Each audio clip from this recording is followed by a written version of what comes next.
Hey guys, it's Kenny from the Nerdfect Strangers podcast, and here I will talk more about some of the things I'm looking forward to from the comic book store.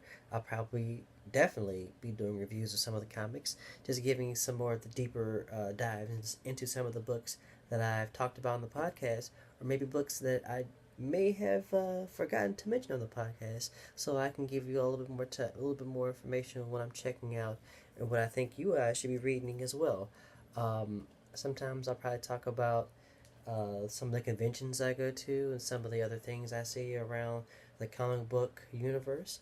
Um, give you my thoughts and opinions as well. So let's get into it.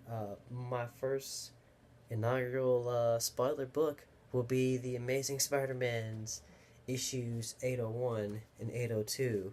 Uh, Actually, 802 and 803, legacy numbering and all that good stuff. But they be 1 and 2 if you're into your current Marvel numberings. So much numbering. Anyway, um, we find Peter Parker having some troubles. Wording. Struggles. Um, this is the post Dan Slott run who, for 10 years, wrote some for my money, some phenomenal Spider-Man tales. We've seen Spider-Man in space, Spider-Man fighting uh, different spider. I can't even describe them. Spider verse thingies. Yeah. Huh. Also, we saw Spider-Man die and come back as Otto Octavius, Superior Spider-Man.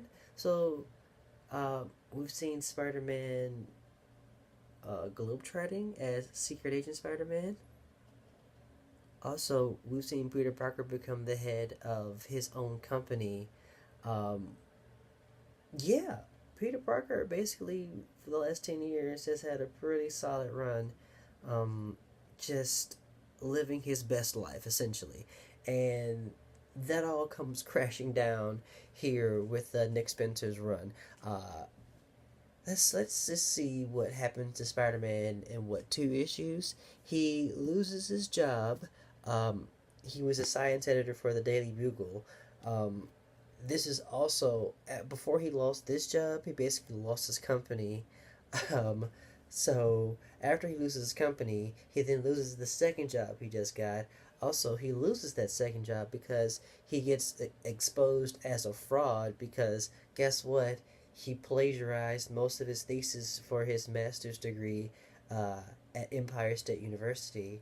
A callback to when Otto Octavius took over Pete's body and basically took Octavius took his old work and basically reworked his thesis under Peter Parker's name. So, which is why he got basically caught up for plagiarizing. So, um, basically, Nick Spencer is using every piece of like history and detail that Dan Slott created in 10 years and turning it on its head.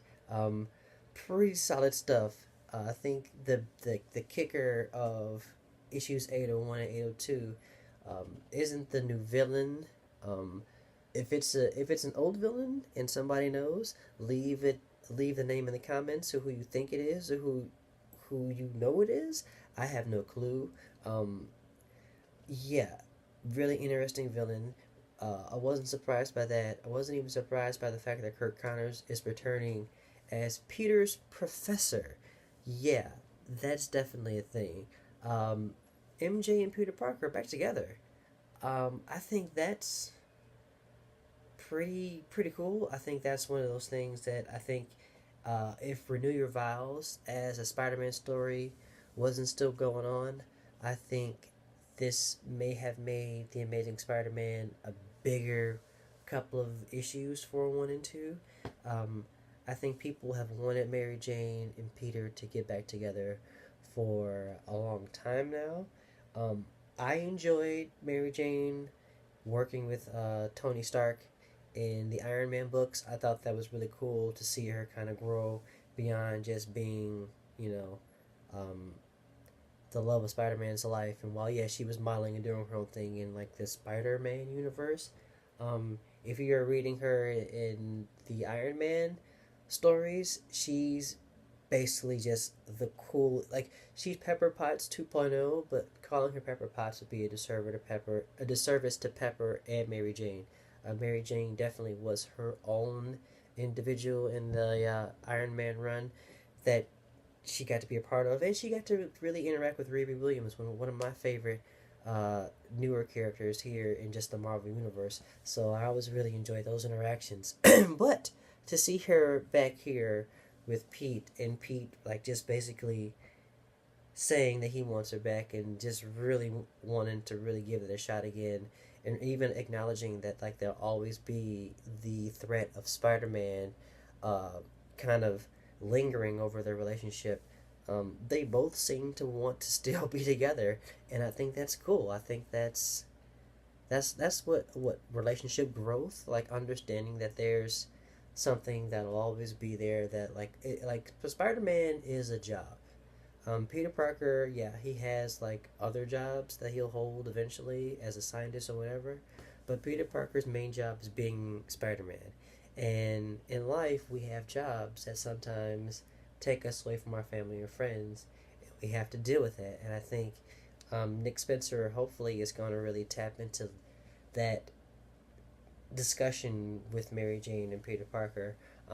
Hopefully, it doesn't kind of just regurgitate the same kind of like tropes of like, oh no, Mary Jane's in danger because she loves Spider Man, but like we'll actually see just I don't know, just a balanced look at maybe Mary Jane is doing something that causes Peter to be concerned, not necessarily because he's Spider Man, but because of what she's doing. Because honestly, I'm not sure if she's still a part of the Tony Stark stuff. I'm not caught up fully on my Iron Man right now, but um, even in the last issue of Iron Man, she was still present there. So, um, yeah, they like Nick Spencer didn't really have them discuss her working for Tony Stark. I'm sure that's got to be a plot point at some time in this run of Amazing Spider-Man. Because I mean, come on, Mary Jane was basically running Stark Industries for a good chunk of time while Tony Stark was kind of dead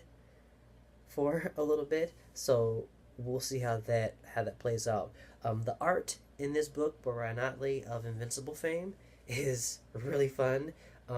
It feels like a throwback to just like a more like a cartoony vibe to it, but also the fight scenes are still pretty spectacular and exciting, and there's like a giant like fight scene in New York City with all the Avengers and these green face eating aliens, and there's like alien splatters everywhere, and it's just the goriest, silliest thing ever, but it still feels like a Spider-Man book, because by the end of the fight scene, Spider-Man figures out that, oh, it's just Mysterio. So it's definitely that over the top vibe, but it keeps the silliness of Spider-Man essentially. So Ryan Ottley's artwork basically really hits home here. It really feels like it's made for Spider-Man. Um, I was not sold at first on Nick Spencer being a Spider-Man. I did not enjoy his Secret Empire run. I did not enjoy either of his Captain America runs. Um, I think the last thing that I enjoyed, and I know that customers really gravitated towards in our store, was the Superior Foes of Spider-Man. I heard that was really fun, and the issues I kind of picked up were a good time. Um, but beyond that, I think the last Nick Spencer book that I truly picked up and had fun with was Iron Man 2.0, and even that kind of fell off because of delays and tie-in issues to other events at that time. Um, but here, Nick Spencer is honestly, it's still too early to say that this is going to be Nick Spencer's legacy will be Spider-Man and not necessarily making Captain America a Hydra agent, because That's who Nick Spencer is. If somebody would say, well, what did Nick Spencer write? He made Captain America Hydra Agent.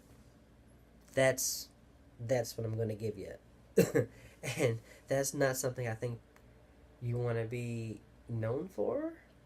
In my opinion, I think you want to have something to really hang your hat on that will say that will want people to like check it out. And I think just these two issues of Spider-Man have given us a lot to look forward to. Um, the amount of bad guys who show up. I mean, Mysterio, Kurt Connors, who's not necessarily a bad guy. The Lizard is his professor, so cool.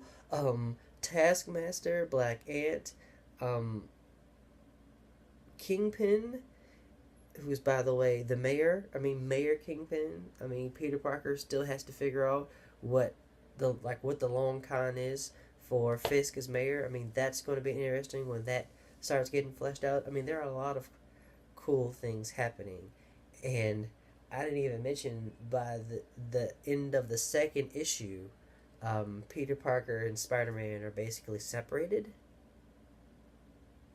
Let that sink in. Peter Parker here. Oh, you're Peter Parker. I'm Spider Man.